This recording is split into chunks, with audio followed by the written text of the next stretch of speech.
আসসালামু আলাইকুম। আপনাদের সামনে একটা রেসিপি নিয়ে আসলাম, আর মাছের রেসিপি। সেজন্য আমি মাছ মশলাপাতি সব নিয়ে আসলাম। এখন মশলাগুলি এক এক করে দিয়ে দেব। আহ, তেল দিলাম, তেজপাতা দিলাম, হাফ চামচ রসুন বাটা দিলাম, পেঁয়াজ বাটা দিলাম কিছুটা, 6টার মতো কাঁচামরিচ, আর জিরা, ধনিয়া, হলুদ, মরিচ সব দিয়ে দিলাম। 1 চামচ মরিচ গুঁড়া, হাফ চামচ হলুদ গুঁড়া, হাফ চামচ জিরা গুঁড়া, 1 চামচ ধনিয়া গুঁড়া দিয়ে এখন মশলাগুলি ভালোভাবে কষিয়ে নেব। কষানো শেষ মশলা, এখন মাছগুলি দিয়ে দিচ্ছি আমি। দেখতে থাকুন আপনারা, রেসিপিটা ভালো লাগলে এভাবে রান্না করে খাবেন।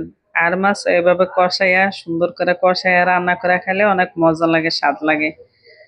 খুব মজাদার রেসিপি। হ্যাঁ, মাছটাকে এখন আমি ঝোল দিয়ে দিলাম। ঝোল ঢাকনা দিয়ে দিচ্ছি। ঢাকনাটাকে উঠাইয়া আবার একটু নাড়াচাড়া করে নেব। আপনারা এভাবে খেয়ে দেখবেন, আর মাছটা এভাবে রান্না করলে মজা লাগে। ভাইজা রান্না করলে মাছের স্বাদটা একটু অন্যরকম, উস্কো শুষ্কো হয়ে যায় এবং ভালো লাগে না।